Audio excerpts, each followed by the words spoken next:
मदरसा कायम हुआ मलंगवा में, तो यहाँ से पहले कहाँ कायम हुआ? शायद भाड़सर में कायम हुआ होगा। उससे पहले कहाँ कायम हुआ? तो शायद सुंदरपुर में कायम हुआ होगा। उससे पहले कहाँ कायम हुआ? तो शायद बर्दीबास में कायम हुआ होगा। उससे पहले कहाँ कायम हुआ? हो सकता है कि किसी और इलाके में, विराटनगर में कायम हुआ हो। हर जगह नेपाल में मदारिस इस्लामिया मौजूद हैं। तो इससे पहले, उससे पहले, उससे पहले, उससे पहले, उससे पहले, तो सबसे पहले मदरसा कब कायम हुआ, कहाँ कायम हुआ, किसने कायम किया, क्यों कायम किया? तो मैं आपसे कहना चाहता हूं कि मेरे मुस्तफा जान रहमत सल्लल्लाहु अलैहि वसल्लम जब अपने वतन मक्का से हिजरत फरमाकर यस्रब में तशरीफ लाए,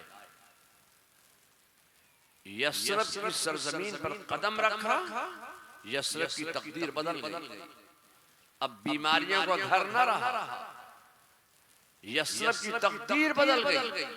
यस्रब खुशगवार हवाओं का माहौल बनकर मदीना बन गया। मुस्तफा का कदम नाज जब यस्रब की सरजमीन पर पड़ जाए तो यस्रब को मदीना बनाता चला जाए। मुस्तफा जब यस्रब में आए तो यस्रब मदीना हो जाए। मुस्तफा जब यस्रब में आए तो यस्रब को मदीना बनाए। मुस्तफा जब मोमिन के सीने में आए तो मोमिन का सीना भी मदीना हो जाए।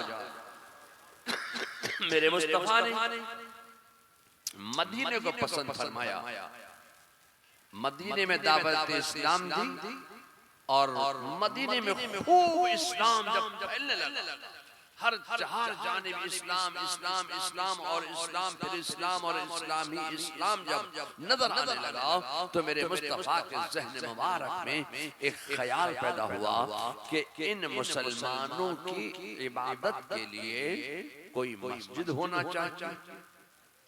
तो मेरे मुस्तफा ने मस्जिद बनाने का इरादा फरमाया। बहरहाल वो मस्जिद बनकर तैयार हो गई। जब मस्जिद बन गई तो मेरे मुस्तफा के ज़हन में यह ख्याल पैदा हुआ कि इन मुसलमानों की लिटरेसी के लिए, इन मुसलमानों की एजुकेशन के लिए, इन मुसलमानों की तालीम के लिए कोई स्कूल होना चाहिए, कोई कॉलेज होना चाहिए, कोई दारुल उलूम होना चाहिए, कोई जामिया होना चाहिए, कोई मदरसा होना चाहिए। तो रुए जमीन पर सबसे पहले मेरे मुस्तफा जान रहमत सल्लल्लाहु अलैहि वसल्लम ने एक मदरसा कायम किया, एक स्कूल कायम किया, एक कॉलेज कायम किया, एक मोहम्मदी यूनिवर्सिटी कायम की, जामिया कायम किया। ये लोगों मेरे मुस्तफा ने सिर्फ पैगाम नहीं दिया कि इल्म हासिल करो, सिर्फ पैगाम ही नहीं दिया कि एजुकेशन हासिल करो। एजुकेशन कहाँ हासिल की जाएगी वो मकाम भी मेरे मुस्तफा ने बना कर दिया। एक स्कूल बना कर दिया, एक मदरसा बना कर दिया। मदरसा कायम हो गया। लीजिए साहब, रजब का महीना गुजरता चला गया, लेकिन रसूलुल्लाह के मदरसे में कोई इल्म हासिल करने के लिए स्टूडेंट नहीं आया। रजब का पूरा महीना गुजर गया, शाबान का महीना आ गया, 8-10 शाबान गुजर गई, कोई तालिब इल्म नहीं। पूरा शाबान का महीना गुजरता चला गया, लेकिन कोई तालिब इल्म नहीं आया। स्कूल कायम हो गया, मदरसा कायम हो गया, कॉलेज कायम हो गया, जामिया कायम हो गया, दीनी प्लेटफॉर्म कायम हो गया। एजुकेशन के लिए एक स्कूल मेरे मुस्तफा ने बना दिया, लेकिन कोई स्टूडेंट नहीं आया। रमजान का महीना आ गया, कोई तालिब इल्म नहीं। 15 रमजान गुजर गया, कोई तालिब इल्म नहीं। 20-25 रमजान गुजर गया, कोई तालिब इल्म नहीं आया। रमजान का महीना खत्म हो गया, पहली शव्वाल आ गई, कोई तालिब इल्म नहीं आया। कोई स्टूडेंट रसूलुल्लाह के मदरसे में अपना दाखिला नहीं करा रहा है। 5 शव्वाल गुजर गई, 6-7 शव्वाल गुजर गई, 8-9 शव्वाल गुजर गई, लेकिन कोई तालिब इल्म नहीं। जैसे ही 10 शव्वाल का सूरज तुलू हुआ, 10 शव्वाल का दिन निकला, कुछ तालिब इल्म आए, कुछ तलबा आए और रसूलुल्लाह के मदरसे में अपना नाम लिखवा दिया। मैं आपसे कहना चाहता हूँ 10 शव्वाल को उलूमे मुस्तफा पढ़ाया जाता है, 10 शव्वाल को उलूमे मुस्तफा खोला जाता है, 10 शव्वाल को उलूमे मुस्तफा खुलने की तारीख है। आप देख लीजिए अपना मदरसा जामिया इस्लामिया रज़विया, इसके खुलने की तारीख 10 शव्वाल है। पूरे नेपाल में जितने मदरसे आप देख रहे हैं सारे मदरसे 10 शव्वाल ही को खुलते हैं। हिंदुस्तान में तमाम मदारिस इस्लामिया 10 शव्वाल को खोले जाते हैं। ये लोगों मैं आपसे कहना चाहता हूँ ये 10 शव्वाल ही क्यों भूल रहे हैं मदरसे। लोगों मैं आपसे कहना चाहता हूँ कि मेरे मुस्तफा जान रहमत सल्लल्लाहु अलैहि वसल्लम के मदरसे में तलबा जब आए तो 10 शव्वाल थी। ये लोगों जिस दिन उलूमे मुस्तफा खोला जाता है उसी दिन उलूमे मुस्तफा पढ़ाने वाला अहमद रजा बरेली में पैदा हो जाता है।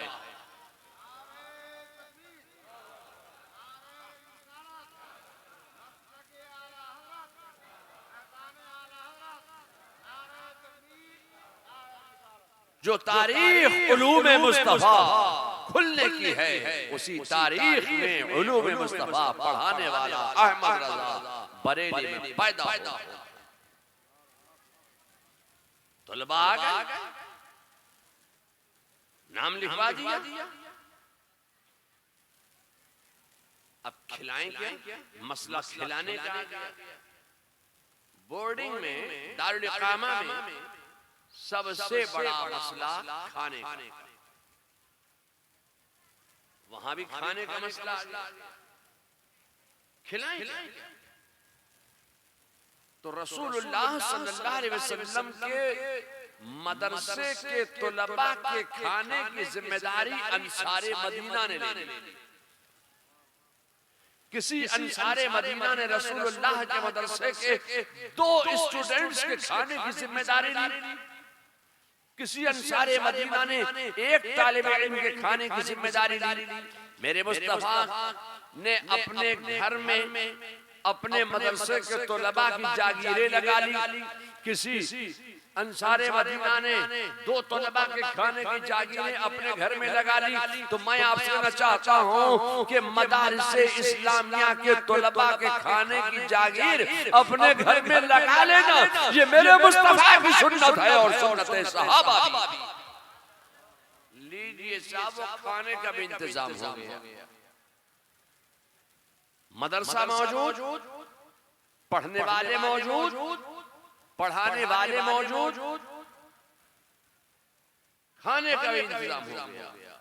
या अल्लाह अब पढ़ाएं क्या? पैगाम दे दिया इल्म हासिल करो, पैगाम दे दिया अपना जहल दूर करो, पैगाम दे दिया एजुकेशन हासिल करो, पैगाम दे दिया इलिटरेट मत रहो, लिटरेसी हासिल करो। पैगाम तो दे दिया मगर अब पढ़ाएं क्या? मैं उस दौर की बात कर रहा हूँ कि जब मेरे मुस्तफा ने पैगाम दिया था कि इल्म हासिल करो, एजुकेशन हासिल करो, तालीम हासिल करो। या अल्लाह पैगाम तो दे दिया, पढ़ाएं क्या? बुखारी है नहीं कि बुखारी का दर्स दे देंगे, मिशकात है नहीं कि मिशकात पढ़ा देंगे, सहाय सित्ता की कोई किताब है नहीं, मुस्लिम शरीफ है नहीं, बैजावी शरीफ है नहीं। अच्छा तो ठीक है, कोई छोटी किताब पढ़ा दे, शरह जामी पढ़ा दे, शरह जामी भी नहीं, इल्म सीगा पढ़ा दे, खुदा की कसम उस वक्त इल्म सीगा भी नहीं, शरहमियत पढ़ाएं, शरहमियत भी नहीं। अच्छा तो फारसी की पहली पढ़ाएंगे, फारसी की पहली भी नहीं है तो आमदनामा पढ़ा देंगे। आमदनामा तो होगा छोटी सी किताब है।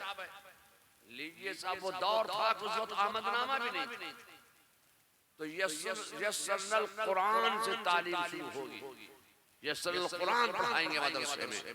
खुदा की कसम ये वो दौर था कि यस्सरनल कुरान भी नहीं तो पढ़ाएंगे, तो कायदा बगदादी पढ़ाएंगे।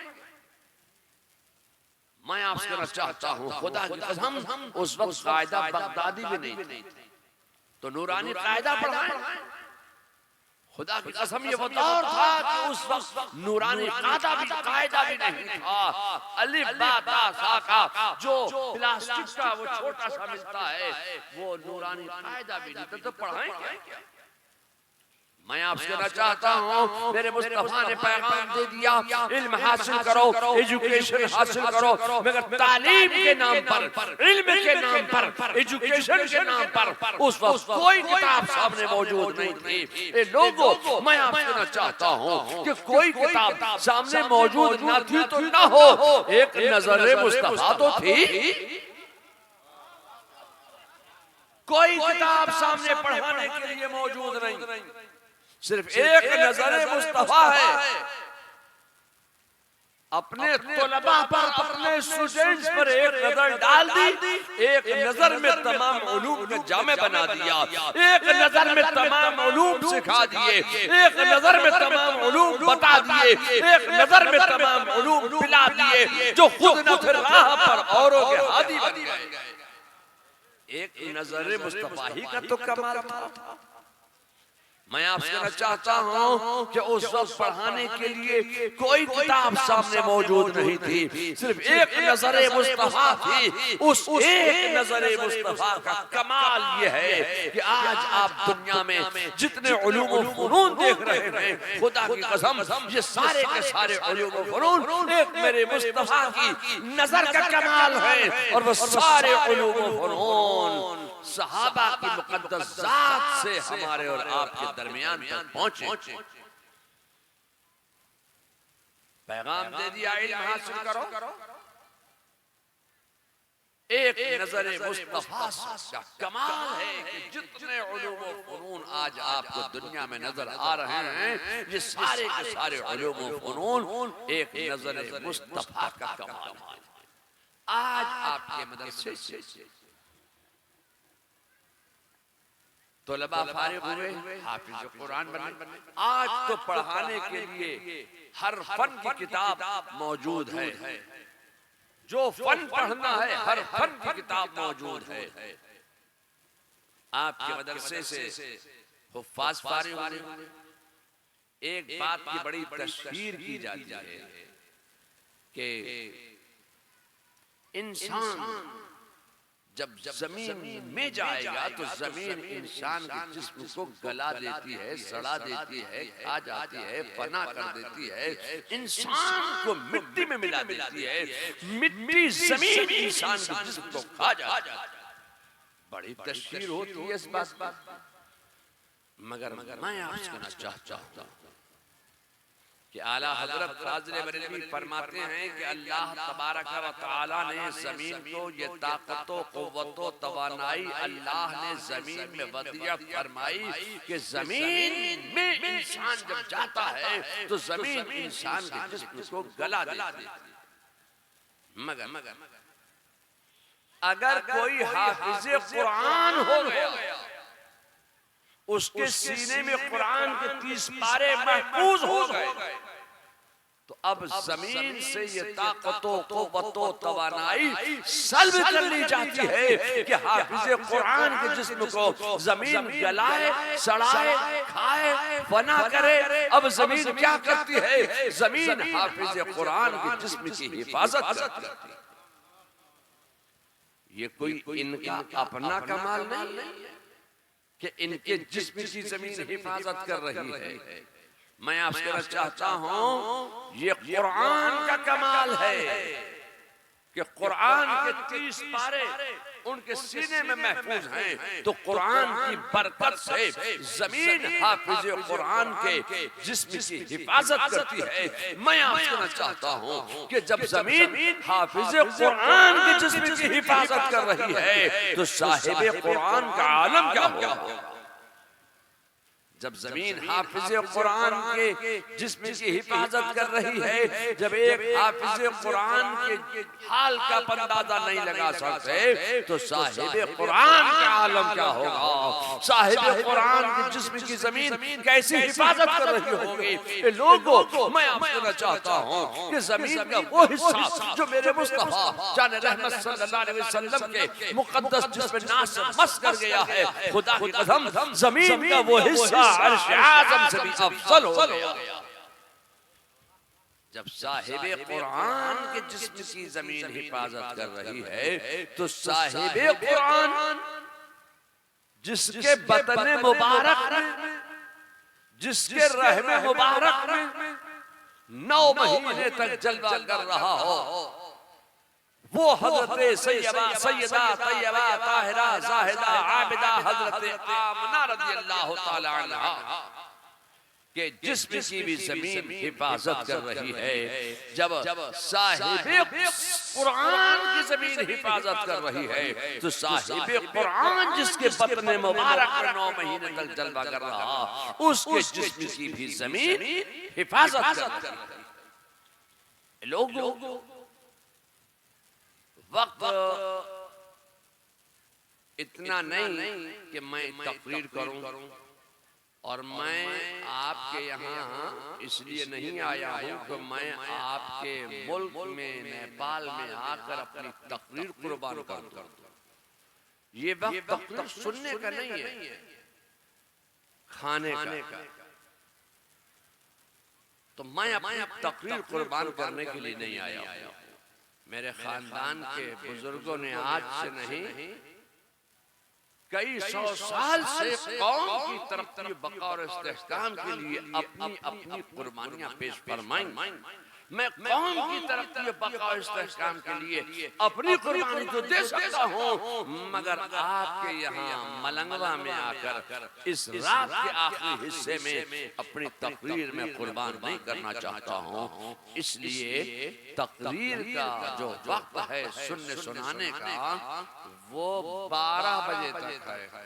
उसके बाद तकरीर न सुनाई जाती है न सुनी जाती है। अल्लाह ताला इस महफिल पाक को अपनी बारगाह में दर्जा कबूलियत अता फरमाए। व आखिर दावाना अनिल हम्दुलिल्लाहि रब्बिल आलमीन।